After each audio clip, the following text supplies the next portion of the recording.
In the depths of New Orleans, where the Mississippi River stretches like a serpent through the heart of the city, a sense of foreboding settled over the streets like a shroud.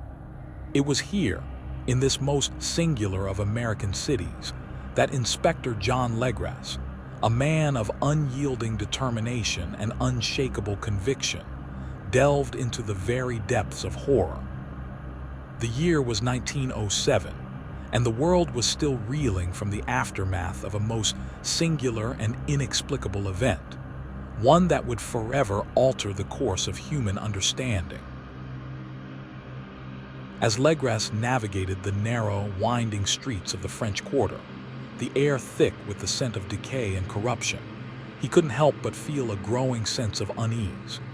The city, with its crumbling architecture and faded grandeur, seemed to whisper secrets in his ear, secrets that only the most attuned of listeners might discern. It was as if the very fabric of reality was beginning to unravel, thread by thread, revealing glimpses of a realm that lay beyond the veil of sanity.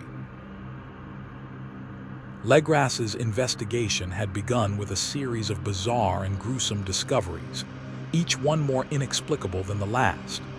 Human remains, mutilated beyond recognition, had been found scattered throughout the city, bearing strange symbols and markings that seemed to defy explanation. The locals, a melting pot of cultures and creeds, were tight-lipped and fearful, as if they knew more than they were letting on.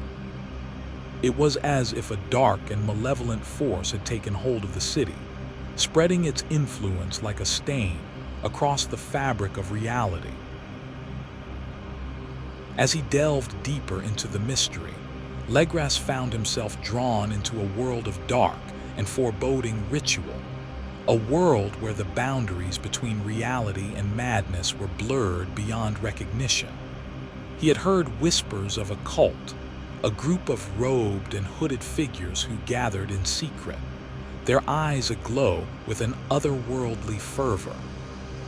They were said to worship ancient, forgotten deities, beings of unspeakable horror and malevolence, who slumbered fitfully in the depths of the ocean, waiting for the stars to align in propitious conjunction.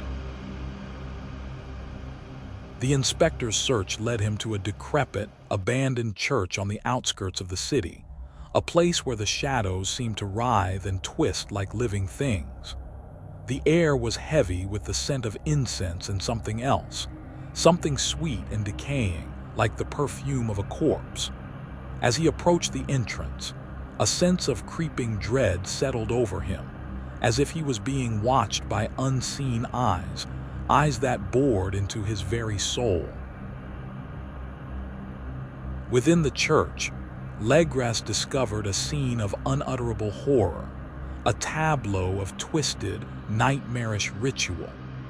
The walls were adorned with strange symbols, etched into the plaster in a language that seemed to defy human comprehension. The air was thick with the scent of blood and sacrifice, and the inspector could feel the weight of the cult's dark and malevolent presence, a presence that seemed to sear itself into his very being. At the center of the ritual, Legrasse found a twisted, cyclopean statue, its surface etched with the same symbols he had seen on the walls. The statue seemed to loom over him, its presence both captivating and repellent, like a snake mesmerizing its prey. As he gazed upon the statue, the inspector felt a creeping sense of dread, as if he was being drawn into a realm beyond the bounds of sanity, a realm where the laws of reality no longer applied. The cult, it seemed, was dedicated to the worship of Cthulhu, a monstrous, tentacled deity who slumbered fitfully in the depths of the ocean, waiting for the stars to align in propitious conjunction. They believed that when the time was right, Cthulhu would rise again, unleashing a horror beyond human comprehension upon the world.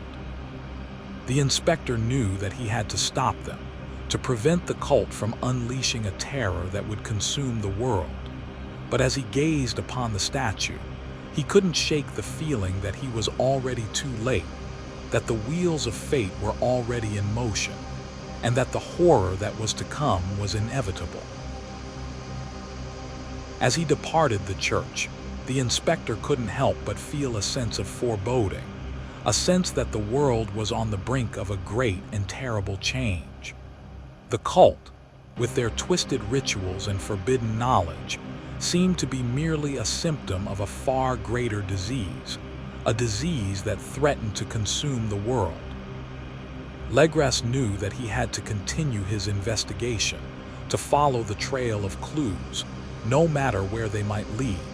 But as he walked away from the church, he couldn't shake the feeling that he was being watched, that unblinking eyes were trained upon him, waiting for him to make his next move. The darkness seemed to be closing in around him, and the inspector knew that he was running out of time.